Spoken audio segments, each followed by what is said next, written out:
بسم اللہ الرحمن الرحیم۔ آج درود شریف کے فضائل پر بات کرتے ہیں کہ درود شریف یہ ہماری عبادات میں سے ایک عبادت ہے، ہمارے اعمال میں سے ایک عمل ہے، اور نبی کریم صلی اللہ علیہ وسلم کے حقوق میں سے ایک بہت بڑا ہمارے ذمہ حق ہے۔ درود شریف سے متعلق قرآن پاک میں اللہ تبارک و تعالی ارشاد فرماتے ہیں، ان اللہ و ملائکتہ یصلون علی النبی یا ایھا الذین آمنوا صلوا علیہ وسلموا تسلیما، کہ بے شک اللہ اور اس کے فرشتے حضور صلی اللہ علیہ وسلم پر درود بھیجتے ہیں، اے ایمان والو تم بھی حضور صلی اللہ علیہ وسلم پر درود بھیجا کرو۔ اس آیت مبارکہ میں اللہ تعالیٰ نے ہمیں حضور صلی اللہ علیہ وسلم پر درود شریف پڑھنے کا حکم فرمایا ہے۔ اس عمل کی بہت ساری خصوصیات ہیں، میں یہاں پر دو عرض کرتا ہوں۔ ایک خصوصیت تو یہ ہے کہ جب کوئی مسلمان حضور صلی اللہ علیہ وسلم پہ درود شریف پڑھتا ہے تو اللہ کے فرشتے اس درود و سلام کو حضور صلی اللہ علیہ وسلم کی بارگاہ میں جا کر پیش کرتے ہیں، اور جو درود شریف پڑھنے والا ہوتا ہے اس کا نام لے کر پیش کرتے ہیں۔ تو یہ کتنی بڑی سعادت کی بات ہے کہ ہم نے حضور صلی اللہ علیہ وسلم کا زمانہ نہیں پایا، حضور صلی اللہ علیہ وسلم کو دیکھا نہیں، لیکن درود شریف پڑھنے کی وجہ سے ہمارا نام حضور صلی اللہ علیہ وسلم کی بارگاہ میں پیش کیا جائے۔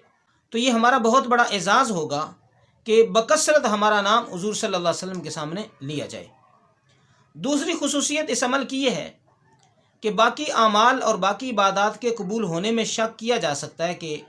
پتہ نہیں اللہ قبول کریں گے کہ نہیں کریں گے، لیکن یہ عبادت ایسی ہے کہ جس کو اللہ تعالیٰ بہر صورت قبول فرماتے ہیں۔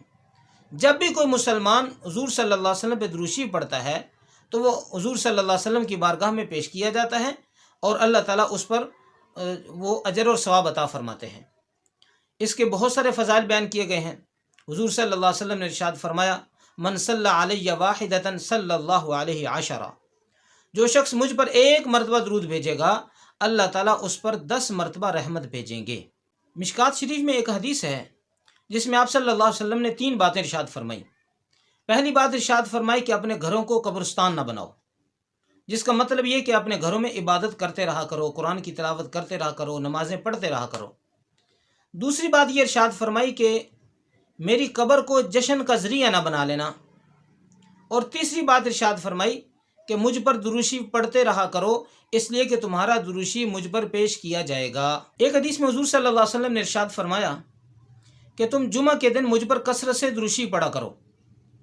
کیونکہ جو شخص 1000 مرتبہ جمعہ کے دن مجھ پر درود شریف پڑھے گا اس شخص کو اس وقت تک موت نہیں آئے گی جب تک وہ دنیا میں رہتے ہوئے اپنا جنت کا ٹھکانہ نہ دیکھ لے۔ سنن ابی داود کے اندر ایک حدیث موجود ہے جس میں حضور صلی اللہ علیہ وسلم نے ارشاد فرمایا کہ دنوں میں سے سب سے افضل دن جمعہ کا دن ہے، اور اس دن تم کثرت سے مجھ پر درود شریف بھیجا کرو، کیونکہ جمعہ کے دن تمہارا درود مجھ پر پیش کیا جاتا ہے۔ آپ صلی اللہ علیہ وسلم نے یہ بھی ارشاد فرمایا کہ قیامت کے دن وہ لوگ میرے سب سے زیادہ قریب ہوں گے جو دنیا میں کثرت سے مجھ پر درود شریف پڑھتے ہیں۔ درود شریف کی ایک فضیلت یہ بھی ہے کہ یہ ہماری دعاؤں کی قبولیت کا ذریعہ ہے، کہ جس دعا کے اندر درود شریف شامل ہو جاتا ہے تو درود شریف کو تو اللہ تعالیٰ ضرور قبول فرماتے ہی ہیں، تو درود شریف کی برکت سے اللہ بقیہ دعاؤں کو بھی قبول فرما لیتے ہیں۔ حضرت عمر رضی اللہ تعالیٰ نے ایک حدیث بیان فرماتے ہیں، وہ فرماتے ہیں کہ ہم جو دعائیں مانگتے ہیں ہماری دعائیں زمین و آسمان کے درمیان لٹکی رہتی ہیں، موقوف رہتی ہیں، جب تک کہ ان کے ساتھ درود شریف شامل نہ کر لیا جائے۔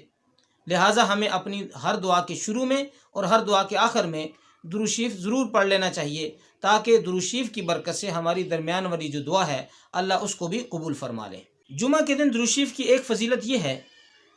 کہ جمعہ کے دن عصر کی نماز کے بعد جس جگہ ہم نے عصر کی نماز پڑھی ہے وہیں پر بیٹھے بیٹھے اگر 80 مرتبہ یہ درود شریف پڑھ لیا جائے، اللہم صلی علی محمد النبی الامی وآلہ وسلم تسلیما، تو اس درود شریف کی برکت سے اللہ تعالیٰ 80 سال کے گناہوں کو معاف فرما دیتے ہیں۔ یہ درود شریف کے چند فضائل تھے جو میں نے عرض کیے، ورنہ اس کے علاوہ بہت سارے فضائل اور بھی ہیں، تو ہمیں ان فضائل کے پیش نظر درود شریف پڑھنے کا بھرپور اہتمام کرنا چاہیے۔ علماء نے لکھا ہے کہ ہر امتی کو کم از کم دن میں 300 مرتبہ درود شریف ضرور پڑھنا چاہیے۔ جتنی حضور صلی اللہ علیہ وسلم کی ہمارے لیے محبتیں ہیں، آپ صلی اللہ علیہ وسلم کی خیرخواہیاں ہیں، اس کے مقابلے میں تو یہ مقدار کچھ بھی نہیں ہے، ہمیں اس سے بھی زیادہ مقدار میں اضافہ کرنا چاہیے، اور جمعہ کے دن خاص طور پر کم سے کم 1000 مرتبہ تو سب کو پڑھنا چاہیے۔ اس سے زیادہ اللہ تعالیٰ جتنی توفیق عطا فرمائے اس کا اہتمام کرنا چاہیے۔ اللہ تعالیٰ ہم سب کو اس کی توفیق عطا فرمائے۔